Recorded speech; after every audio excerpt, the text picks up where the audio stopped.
क्या अकबर पूर्वजन्म में ब्राह्मण था? बाबा साहब डॉक्टर अंबेडकर ने पुराणों को कपोल कल्पित कहा है। कुछ लोग उन्हें इतिहास मानकर अपनी श्रेष्ठता का बखान करते हैं। उनके बखान लोगों को इतना चमत्कृत करते हैं कि वे आजीवन गप को सच मानकर भ्रमित रहते हैं।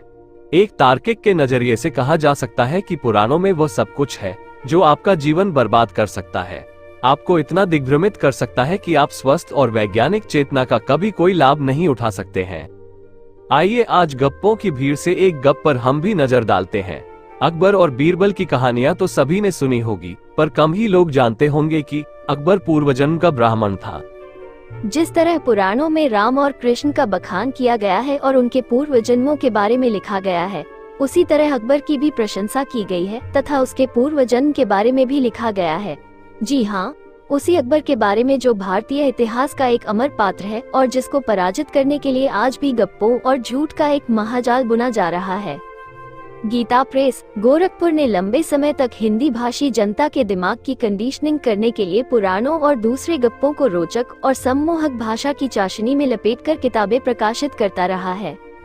गीता प्रेस ने बहुत कम दामों पर बहुत बड़े पैमाने पर यह काम करने में सफलता पाई है और अकूत मुनाफा भी कमाया है। यहाँ से प्रकाशित संक्षिप्त भविष्य पुराण के प्रतिसिद्ध के चतुर्थ खंड पृष्ठ 373 चित्र 1-3 में कथा है। इस कथा में लिखा है कि अकबर पूर्व जन्म में ब्राह्मण था, वह भी शंकराचार्य के गोत्र का, किंतु एक भूल के कारण वो इस जन्म में मलयच मुसलमान बनकर पैदा हुआ, लेकिन पूर्व जन्म का ब्राह्मण होने की वजह से उनके कर्म महान ही रहे।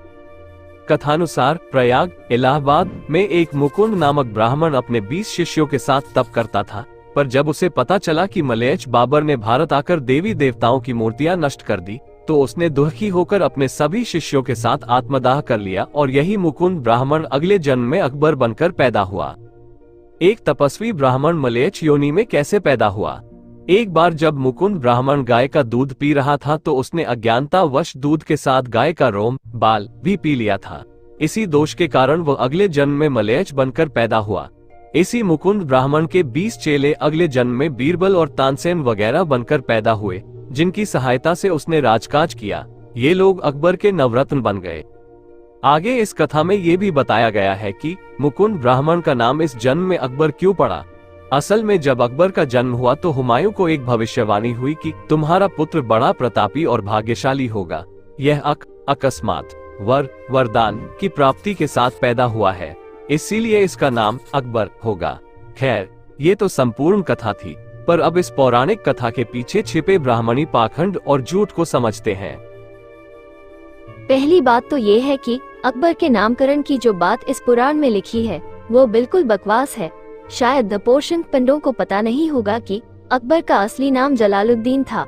अकबर तो अरबी भाषा का शब्द है जिसका अर्थ होता है महान। बादशाह अकबर उदार हृदय का था और इसीलिए उसे अकबर कहा जाता था।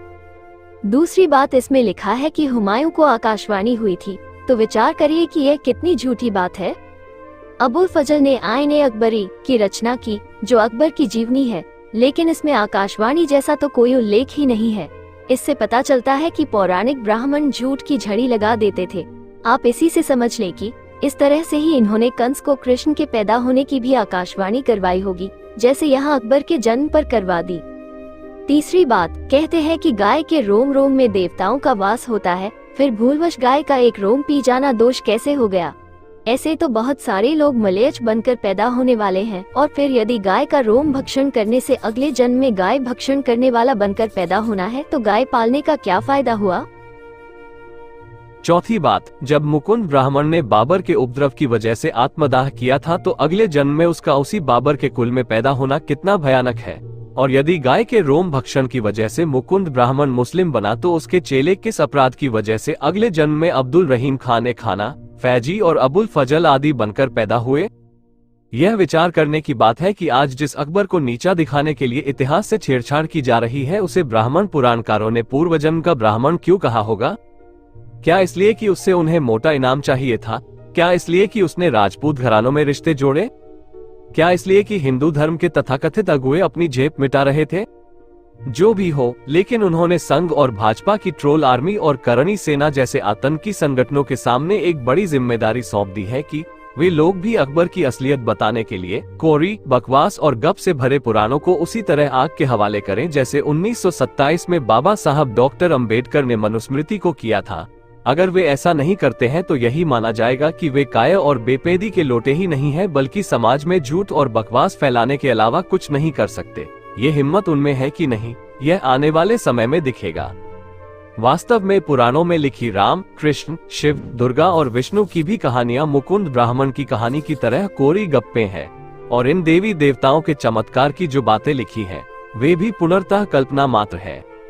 ब्राह्मणों ने बड़ी चतुराई से ऐसी ही कहानियां गढ़कर भोले भाले लोगों को बेवकूफ बनाया और उनका शारीरिक, मानसिक और आर्थिक शोषण किया। वैसे यह मुकुंद ब्राह्मण की कथा बाद में अकबर विरोधियों के लिए काफी परेशानी खड़ी करेगी। भारत में एक वर्ग ऐसा भी है जो अकबर को महान नहीं मानता, बल्कि उसे क्रूर और कामी बताकर उसका विरोध करता है। लेकिन इस पुराण में अकबर की प्रशंसा की गई है। अब अकबर के समर्थक इस कथा का अचूक अस्त्र जैसा प्रयोग कर सकते हैं, क्योंकि मूर्खतावश ब्राह्मणों ने अकबर को ऐतिहासिक के साथ साथ पौराणिक पात्र भी बना दिया है।